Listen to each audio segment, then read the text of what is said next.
Coming up in the LCS Preview Show, we take a look at the playoff picture, look ahead to Worlds, and provide all the info you need to buff your fantasy game. The LCS Preview Show does not actually guarantee fantasy points. All advice given is the express opinion of the casters or a bronze-level player they paid to write this segment. Actual results may vary. Riot Games is not responsible for your personal fantasies. Nerf Timo.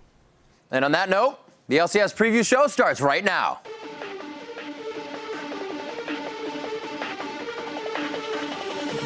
Kill. One shot can kill a few. That's what he needed. And here it comes. A quadra kill from Sneaky.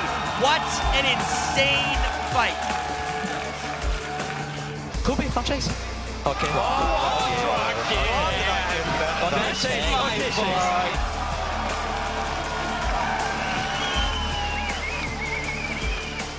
Triple kill for Double It. The quadra kill is right in his eyes. And he completely zeroes him out for the quadruple retribution takedown. That's the quadra. He's looking for 5. He gets it. That's a pentakill. Reckless with a pentakill in the summer split. And Reckless has just been part of everything here. Welcome to the LCS Preview Show, everyone. I am Rivington Bism III, and it's good to be out on the prow of this ship that is the League Championship Series, along with my own Kate Winslet, Mr. Joshua Jet Leesman. You might want to rethink that metaphor, but it's good to be here. Yeah, either way, my heart will go on, Jet. Yeah. Anywho, we're both glad to be here as the teams are teetering on the edge of the playoffs with Worlds just around the corner. That they are, and there's a lot of ground to cover, so let's get right to it. First up, it's going to be a look back at some of the highlights from the European LCS in Week 9. We'll begin with the 11-9 Super Hot crew who faced off against the 10-10 Rocket. It didn't take very long to get into the meat of this one. Just 1 minute in, there's a bada bing on the Kasing. One of your earlier first bloods, but Jankos came around the back, Rocket came right up the gut. Who waits in that brush still? It's just a misinformed play, and it cost him first blood. Really some unfortunate ways to start the game. Here you get a 2-for-1, but it looked like it was going to be all in favor of Rocket when things started off here. As the team comes around the corner, Jankos getting away. You're like, oh, this is great.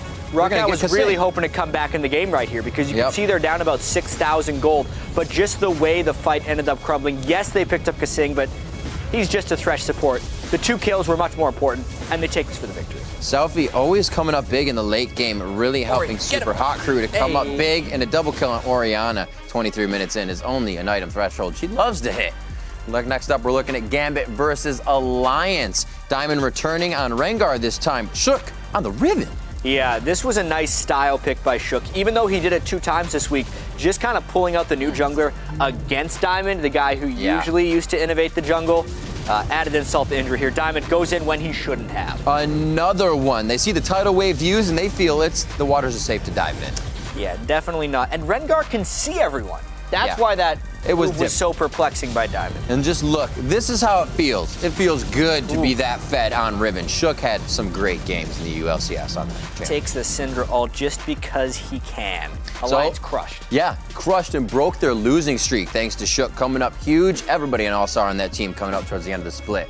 Up next, Copenhagen Wolves and their 2 new members went up against SK Gaming. Familiar face there. I recognize Broken Shard. He was in the NALCS earlier this split, but this early gank looked very good for SK early on, but Broken Shard had other things in mind. He's the guy that never gives up. The odds look against him, but there is still a kill in his eyes. Here comes the artillery fire from Xerath, but wait, here comes a shield that he knew in the communication he was going to get. Just an absurd amount of damage by the 2 new guys on the team get spiked down there, and Woolite, Copenhagen Wolves always has good AD carry. These are some of my favorite plays, where the Tristana just gets to run around and say, king me, where's my resets? Yeah, even with the hook, it was too little, too late by N-rated. He hooked to his own demise right there. Soren and Broken Shard, some great play, turning around a bot lane gank to snowball a Copenhagen Wolves to their win against SK. Next up, we're looking at Gambit versus Fnatic. These 2 teams going head-to-head, and the Rammus was brought up this game. Yeah, the jungle picks were a throwback to Season 2. Rammus, Maokai. You know, Fnatic didn't make it to Worlds in Season 2, so maybe this Rammus pick was going to be great. They do get first blood with it. Diamond beating his head off the top laner there to get the first kill, but it's going to be off a wall continuing after this. The game did not go the same way for him. No, after that gank, though, Fnatic did start pulling ahead in gold, and you could really see with this gank, even with Diamond putting a lot of his points in Powerball for more damage, they still didn't have enough damage, and they get caught out in a 2v3 and just picked off. And this is just a 3-for-0 overall in the end, coming in very strong. The Aatrox picks that continuously come in from Soaz as he diversifies in the top lane, bringing that out continuously. Really great play all around. And this was fun. Reckless. The name is true to the guy. When you play Reckless, you get that Reckless advantage to get out like this. Yeah, Reckless was like, Yellow Star, you're a god for the Lantern. Let's not forget about Peke, who threw the shield and the heal on him before that Lantern could get pulled in. Still got to feel pretty good to get away from that. Very nice double kill to clean up that one as Fnatic takes down Gambit. And with just 2 weeks remaining in the summer split, here's a look at the standings for Europe. Alliance patched up their issues while Fnatic remained on point as both teams went 2-0 last week, keeping them in the number 1 and 2 positions. Multiple changes have been happening in the middle of the table as Millennium have improved to 3rd place, while SK Gaming have slid down into 5th. The Super Hot Crew and Rocket occupy the other slots in the standings, while the Copenhagen Wolves and Gambit are almost certainly facing a trip to the promotion tournament. So to get a closer look at what's been happening in the European LCS as the teams head into the home stretch, let's bring in the man whose accent makes everything sound smarter. How's it going, Quick Shot? Pretty good, Riv. Things are heating up in the summer split, and it's hell of a warm here in Cologne as well. I believe you. So right now, Fnatic looks like they might be the best team in the European LCS as they enter Week 10 on an incredible hot streak. Well, yeah, Fnatic are just peaking at the right time. They hit their stride as we're approaching playoffs. They have been dominating everybody for the last 3 weeks. It started during Week 7. It was a super week, and Fnatic just seemed to come alive. They're firing on all cylinders. They've taken down every single team in the league between then and now. And as a team, they're adjusting to patch as well. They're evolving with the meta game extremely effectively. And I think we need to give some props to Aranea. He has joined the team as the analyst, and he's definitely helping Fnatic get more prepared for each game of each week. Truthfully, if we step back and look at Fnatic, they are just a world-class team. They've had a stable roster for multiple seasons. They have got extremely talented players in every single role, and they're actually looking to break their winning streak record that they set in spring of 2013 last year. They're currently on an 8-game winning streak, and if they take down Alliance today, they will equal their 9-game streak from last year. They will need to beat Millennium tomorrow to set a brand new record. But regardless of that, whether or not Fnatic actually set that record, they already have 3 LCS titles secured under their belt. They've set their eyes on Gamescom on the summer split to look to make it a quadra, and I'm not sure if anybody can stop them. And a big part of Fnatic's recent success have been the play of their bot lane. Last week, Reckless has completely wrecked the Copenhagen Wolves, going 18-0-3 on Vayne. Not only were those 18 kills the second most in LCS history for one game, but it set a record for the most kills without a death as well. In addition to his perfect performance, Reckless also joined one of the most exclusive clubs in the LCS, the Penta Club. Now that his dues have been paid with a pentakill against the Wolves, he joins the ranks of Wild Turtle, Bjergsen, Alex Each, Cop, Shifter, and Alltech as the only players to score a penta in the regular season LCS match. So, that was the past. And this week, Reckless and Fnatic will try to take back a share of first place from Froggen and Alliance in our BF Game of the Week. Oh, it definitely is a big game, and it is for multiple reasons. I want to start with Alliance, because they're the team that's desperately trying to be the first team that is not named Fnatic to actually win a split. Undoubtedly, Fnatic are kings of Europe, and it is Alliance that's looking to dethrone them. Today's match would not only be a victory against Fnatic for Alliance, but it would also further the distance in the tables. Alliance would actually own the head-to-head 3-1 in the eventuality of any of those tiebreaker scenarios that we know and love here in Europe. But on the other side of the coin, a win for Fnatic would tie that head-to-head up. It would give Reckless and crew a share of first place for the first time all split. Fnatic have not been in first at all, and that tied head-to-head would allow Fnatic to set up a tiebreaker match if it was needed at the end of the next Super Week. Anyways, I want to look back at the last 3 games that these teams have played in the summer splits. And if you compare their KDAs, things are very close, with Fnatic having a slight edge, 3.93 to 3.28. Don't forget that Fnatic gifted Alliance a win with that very bad call in the base race all the way back in Week 4. And then just something else that I do find interesting is that 8-game winning streak we talked about. Alliance had an 8-game winning streak in spring earlier this year. It was broken by Fnatic. Now, Alliance could get revenge and break Fnatic's 8-game winning streak if they pick up a victory here today. I think Alliance and Fnatic, they are both just in top shape. They are looking better than they have all year long. This could be the most exciting game of the split, and as I think it is just the two best teams in Europe right now. Before I go, I do think this is also a taste of what could be potentially the Summer Split Grand Final from Gamescom. So I'm extremely excited to see the game later in the day, and I'm hoping it's going to deliver as well. As always, thank you for all the information, Quick Shot. We'll definitely be watching both you and that match later today. So while Fnatic and Alliance are fighting for first, this week there will be a couple of European teams fighting for their playoff lives. Gambit has never been out of the bottom 3 for the entire split. And with 2 more losses, 2 wins by Roccat, or a combination of 1 win and 1 loss by both teams, they will be sent to the promotion tournament. The Wolves are also in a dire position. At 7 wins and 15 losses, they could also be eliminated from the playoff contention if they lose both of their matches, and Roccat goes 2-0. And interestingly enough, we could learn Gambit's fate after the first game of this week's European LCS action.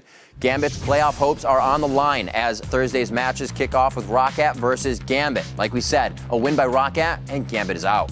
And then, of course, there's our BF game of the week, Fnatic battling out Alliance.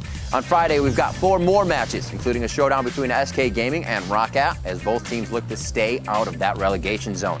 Now, during Week 10, all the LCS action will be played on the 4.12 patch. So let's turn it over to Jat, who can break down what the changes mean for the LCS. And thanks, Rib. The 4.12 patch introduces a few tweaks that will impact the LCS. First of all, Ahri and Alistair did receive some buffs. Let's start with Ahri.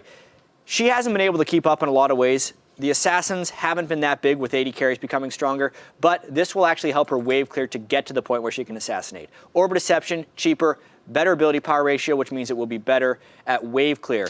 Also, Alistair, he's seen very small amounts of plate support, mainly as a counter to Leona, but this might bring him into the mainstream. Pulverize, reduce mana cost. Headbutt, reduce mana cost. Big thing is Ultimate has 70% damage reduction at his first rank, and it did cost him the double damage to monsters from his trample passive, but Alistair players aren't worrying about that. They're happy about the changes. And another change was the addition of jungle timers, actually. The main thing this will impact is the precision at which teams arrive at major objectives. Previously, if teams had Dragon or Baron timers, there was some aspect of bookkeeping as well. They had to relay the information. Not everyone on the team knew exactly when it would spawn. That changes with these jungle timers. Assuming the team has vision of the buff as it dies, the next spawn of the buff could lead to some explosive team fights, as both teams will know the exact moment that that buff respawns, and they should be able to test it with more precision. But next up, let's actually talk about champion changes this week. One will take a champion out of the league, the other will put a champion back in. First up is Lucian. He had some major gameplay changes in 4.12, so he will actually be out of the LCS this week. And this may have a substantial impact on the 80 carry champion pool. Lucian has been a 73% pick, even if he's fallen off in the last few weeks, across the LCS this split. Expect to see even more Kog'Maw, Trist, Jinx, and Twitch this week as 80 carries adjust to not having Lucian. But he steps out, guess who steps back in? Shen. He's actually been disabled in the LCS since the 4.5 patch, which was 3 months ago due to an issue with his ultimate. And since he's been gone for so long, we'll see if teams remember how to use him, or if he even fits into the current playstyle of teams. My prediction, I think we will see Shen in the future, just not this week. He always finds a way back into team comps based on his utility.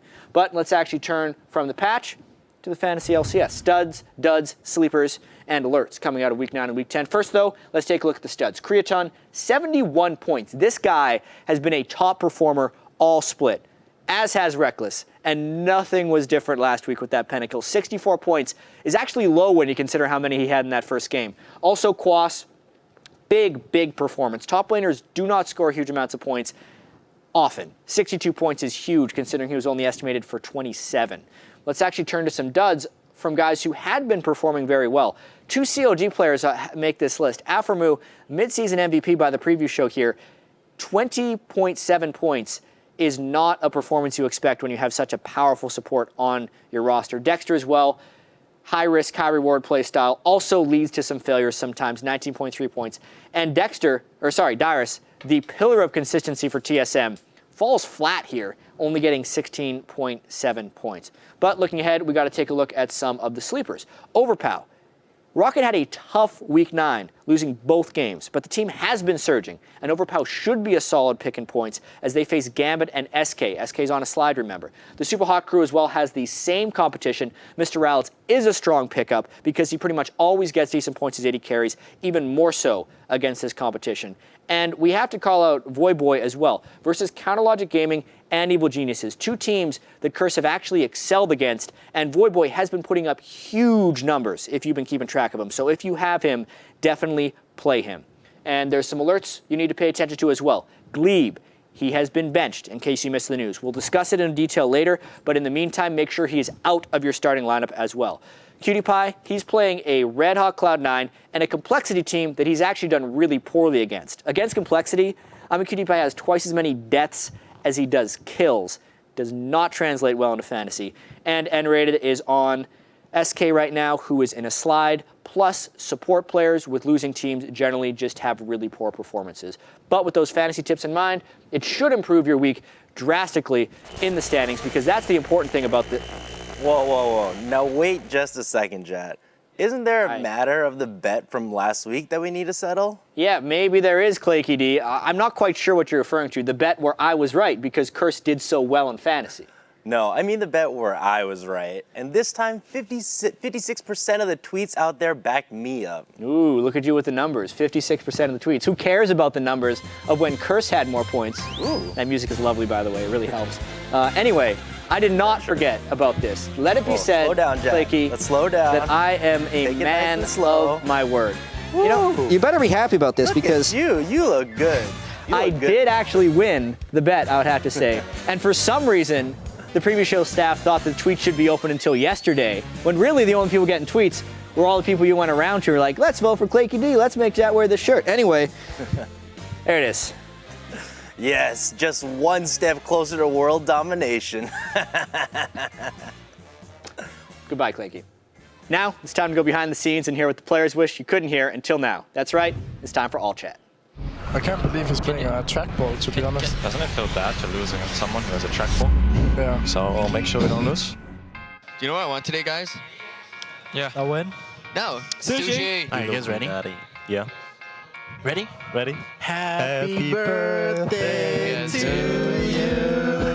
Okay, Dexter. Good job. Good job. We can end. Okay, we can. Thanks, Dexter. You guys are too busy singing happy birthday to someone. It was worth it.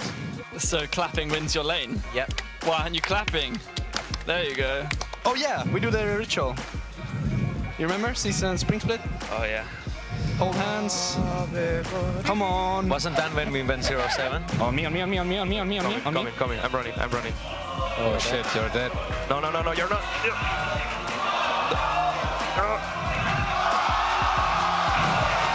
Yellow man, what a god. What is true power? That's what I will show you, man. Baron's up, by the way. Baron's up. I got you. Go. High chance there. Baron. Jet to the front bottom, Okay. Yo, are you okay? Whoa! No, back. Nice. That's the difference between life and League. There's not one path. There's not one lane. There's 3 paths in League. Yeah. Well. And remember, you can find extended versions of All Chat on the LOL Esports YouTube channel. That's even more behind-the-scenes moments of delightful for your ears. Last week, the European players kicked it into gear, and we had 3 new champions make their summer debut. So let's check out the champion countdown. The Riven became the newest champion to grace the Rift as Shook picked her up against Gambit and went 7-0-3 on the Exile. But she wasn't the only new face making a splash this summer in the LCS pool party. Cyanide also put down roots as Maokai, and Diamond rolled out Rammus as well in Week 9. That'll bring us to 69 total champions so far this split, and we're still off the curve from the 85 we saw by Week 10 in the spring. So now we'd like to tip our hat to the tweeter who correctly picked Riven as the next champion that we would see this summer. Nice work at another MCLP, great prediction and proper hashtag control. 2 things we absolutely love. We also love seeing the first Rammus ever in LCS history last week, And while you didn't technically win by that tweet, I have to give props to the people who not only mentioned tweeting Rammus, but also said that Diamond would be the pro to play him. Congratulations, fans and the Armadillo. We heard your tremors loud and clear. There's still 2 more weeks in the split where we might see some champions for the first time this summer. So tweet us your predictions at LOL Esports, along with the hashtag LCS Preview. Remember those 2 things. Guess correctly, and you could live in infamy as part of the LCS Preview show. Now let's take a look back at the champions and the pros who played them as we check out the North American LCS action from Week 9. First up, it's going to be the 5-15 Evil Geniuses versus the 13-7 CLG. A lot of people had just how this was going to end in their mind already. I mean, remember when this game started, it was last place versus first place, so everyone thought CLG would roll over them. EG did have other things in mind right here. They did. It started off early. Rush Hour putting a traffic jam in the bottom lane. They were able to take down. Altec transfers back here, but CLG thought getting Rush Hour going was all they needed. It was a first pick Kog'Maw, and Twisted Fate did not have his day in this one. EG opened up a pretty big lead, which led to this desperation fight by CLG. Again, Link can't get anything done. Even when CLG is behind in gold, they still go for these all-out fights, and EG lulls them into that false sense of security we hear Crepo talking about, and they reset the fight for a nice 3-0. Yeah, you can really see how fast Altec was with that Blood Boil on him. It left nowhere for CLG to run. And EG was pumped after that win. Huge key team fight to take down the game. 6-15 EG coming out of that one. Then Counter Logic Gaming looked to pick up a win as they faced off against the first place LMQ. Yeah, and this is going to be a pretty long highlight because this was a thrilling game. Barons against LMQ. We saw this all the way back in Super Week 1. It's a bad idea. I saw Hotshot GG's reaction video to this one. He did not appreciate that Baron play. All the players as well. You almost know that's when that sinking feeling hits for everybody because the fans felt it as well. 7,000 gold swing from that one. And then this just became an Ackerman highlight reel after this. He makes this play into another one, but this outplay was just fantastic by Ackerman. Couldn't believe the positioning and the ease of ability use on his skills. Very, very well played in the peace of mind there. Yeah, and it's not completely apparent here, but he teleported to base and immediately came back to make this play. Yeah, there was hardly any lag time between these 2 plays. He instantly healed and instantly came back with some shock and awe. Yet, with all that being said, CLG does not give up without a fight. Doublelift pulls a quadra kill out of nowhere, but this was probably the most shocking moment of the match, right? It was one of the biggest. The first quadra kill that Doublelifts would get to keep things going, but wait, he goes down as well. Ackerman's been getting big. Yeah, just such amazing play. And then here you think CLG's on their deathbed. There's no way. Oh, wow, another quadra kill? Really? Doublelift. How fed is he going to get? Could CLG actually turn this one around? And with 2 quadra kills, you're going to be able to make some moves. You're going to be able to dictate some moves, right? Yeah, how often do you get 2 quadra kills by the same guy and don't win the game? Here you can see Doublelift max items, gets a little bit overconfident. Pay attention to Xiao Xiao and the amount of damage he puts on a Doublelift in this fight. A blue card, followed by what? Bam. Just completely disappeared. And that was game. An easy push through after that for LMQ to take the game. CLG struggling a bit last week. We'll see if they can pull it around coming up in Week 10. And here are where the teams in North America currently stand at the start of Week 10. LMQ has surged ahead of the pack and now hold a comfortable 2-game lead in first place. Yeah, but right behind them, we have 3 teams knotted up for second as Cloud9, CLG, and TSM all have matching records, with Dignitas just 1 win behind them. And earlier this week, Team Solomid announced that they were making a roster change, replacing Glebe in the support role with Lustboy, formerly of South Korea's CJ Entis Blaze. Yeah, and this is a huge risk for TSM, as there is only 2 weeks left before the playoffs. Clearly, TSM thought they were vulnerable with Glebe at support and needed change quickly. You only replace a player with 2 weeks left in the season if you are in desperation mode. But with that being said, they picked a veteran with a pedigree of success to add to their roster. If TSM were to have done this at the beginning or even the middle of the season, it would be looked at as a fantastic move. But now it's a gamble, and it could pay off with a trip to Worlds, or it could fall apart with a poor showing at the North American playoffs. And while Team Solomid is reloading for their playoff run, as we saw in last week's highlights, CLG shot blanks. They have dropped into the second place pack where they currently are tied with Cloud9 and TSM for an all-important playoff bye. Yeah, and out of the 3 teams vying for the second playoff bye, I do believe there is a stronger contender. But before we choose one, let's first take a look at some of the facts. Each one of these teams hold a winning record over one of the others. Cloud9 owns a record over CLG, CLG over TSM, and then TSM actually owns it over Cloud9. So the next 2 weeks won't just be about securing wins for these teams, but securing the head-to-head tiebreaker advantages or eliminating them against their rivals. So which of these teams is the strongest? First, we need to take a look at TSM. As we just discussed, they have added Lustboy as their new support. If we look at history, mid-season support changes have paid dividends in the past. In 2013, Bloodwater joined Vulcan to much success, and Daydreamin' joined what was then known as GGU, and they went all the way to second place in the playoffs. However, there are only 2 weeks left in the season. Add that to the fact that TSM is only 3-9 against the top 5 teams in NA, and they're the least likely, I think, to finish second. Now, on to CLG. Besides having one of the best supports in the game, Counterlogic Gaming has one other advantage over TSM. They've already played their last game of the summer against LMQ, and it is a legitimate advantage to not have to play the #1 team in the North American LCS again. But the team that I think has the best chance of taking at least second place is Cloud9. After a shaky start to the summer, the meta has shifted once again to standard lanes, and Cloud9 solo laners have started to return to their spring split form. Balls in particular looks like the most dominant top laner in the league once again, which means bad news for the rest of the LCS. And honestly, this has been the most competitive split in NALCS history, and this close battle at the top of the standings is a perfect example of why this summer has been so damn exciting. And Dignitas is just 1 game behind those second-place teams and still hoping to climb the standings, of course. With competition at an all-time high in the NALCS, ever wonder what separates the pros from the average Joes? Our guest correspondent Laserbeam set out on a quest to find the secret of success. Being good at League of Legends is no easy task. It requires precise hand-eye coordination, nimble fingers, and a brilliant mind. However, to be professional requires something different, something secret.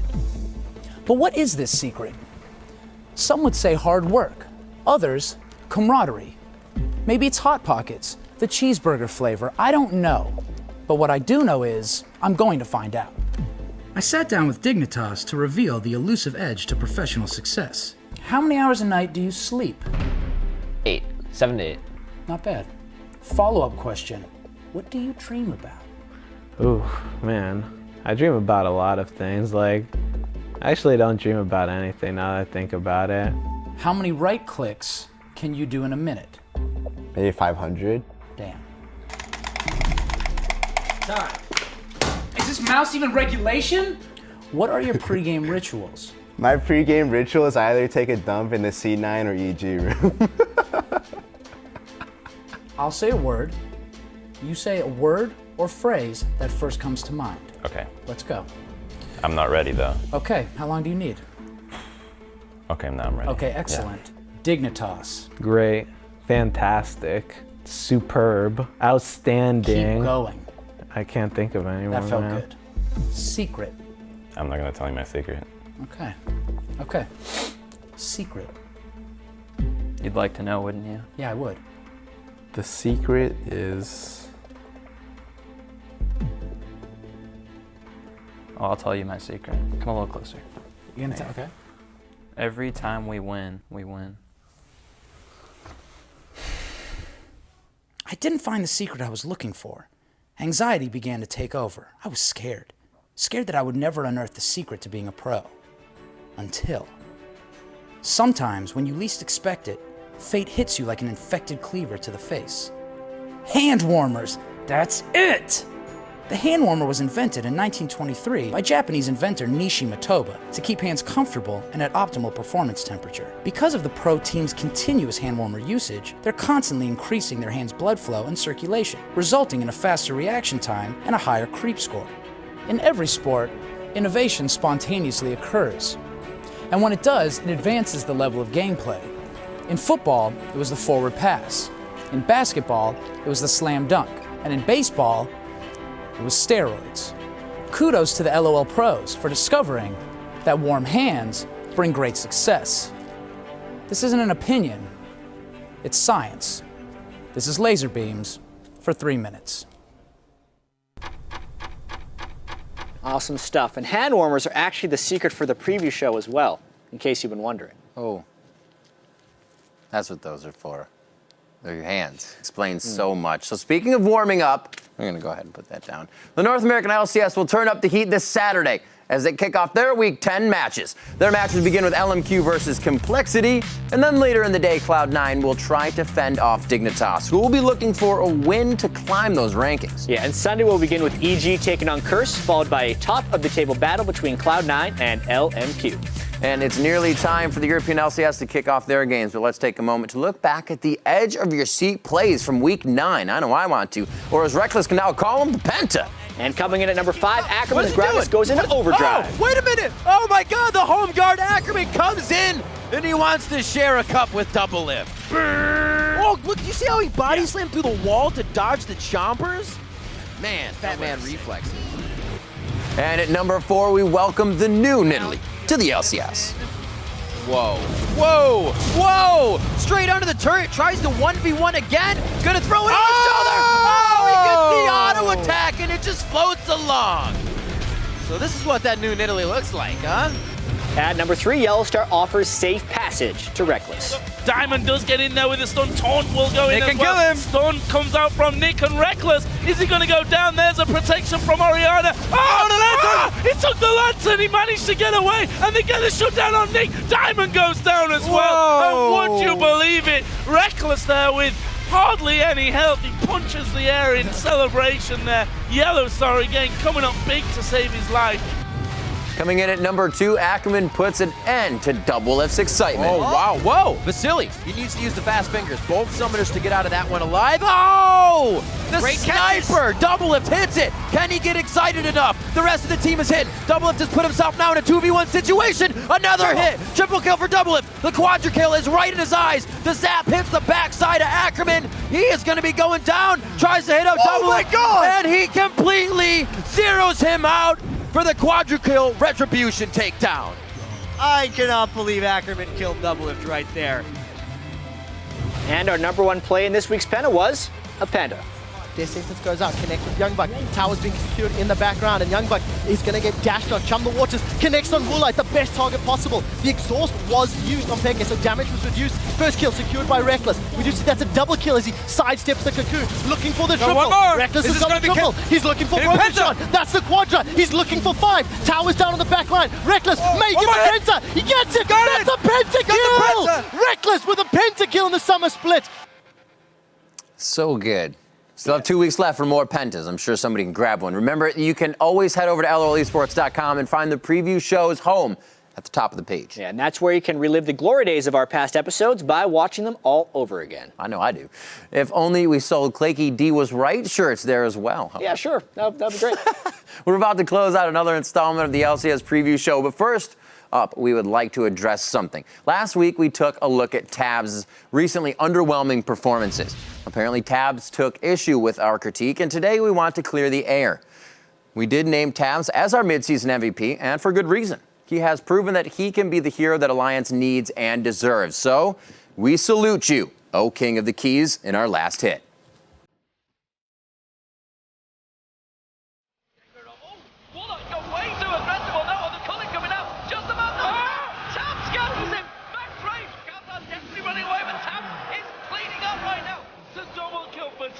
But that was a great catch by Tabs.